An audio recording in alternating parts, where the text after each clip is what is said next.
அப்போ ஐயப்பன் எப்படி பிறக்கிறார்? பந்தள மகாராஜாவுக்கு குழந்தையாகத்தான் பிறக்கிறார். முதல் மனைவிக்கு குழந்தையாக பிறக்கிறார். அவர் ஆனால் பிறக்கும் பொழுதே கருவிலே திருவுடையார்னு சொல்லுவாங்க. இப்போ திருஞான சம்பந்தர் மாதிரி கருவிலே திருவுடையார்னு சொல்லுவாங்க. அதுக்கு விஞ்ஞான விளக்கங்கள் கூட இருக்குது.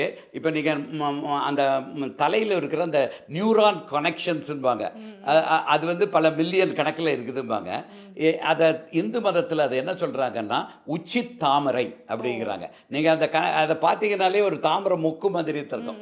அந்த மொக்கு விரிவடைந்து விட்டால் அதில் ஒரு 108 அந்த மொக்குகள் விரிவடைந்த தாமரை இருக்கிறது, 243 இருக்குது. 1008 விரிவடைஞ்சிட்டாலே போதும், உலகத்தில் உள்ள எல்லா ஞானங்களும் வந்துருங்கிறது தான் இந்து மதம் சொல்கிறது.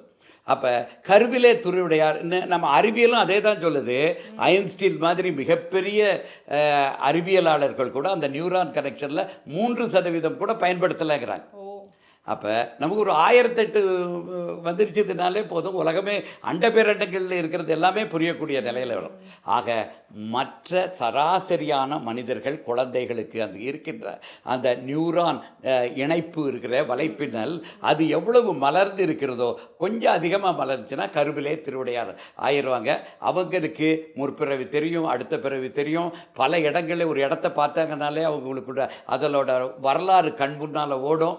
இதெல்லாம் ஒரு ஒரு ஒரு விஞ்ஞானபூர்வமான ஒரு சக்தி தான். இது எல்லாருக்குமே இருக்கிறது இல்லை, சில பேருக்கு மட்டும்தான் இருக்குது. அப்படி பிறந்தவர் தான், அப்படி பிறந்த ஒரு தேவகுமாரன் தான் நம்ம ஐயப்பன்.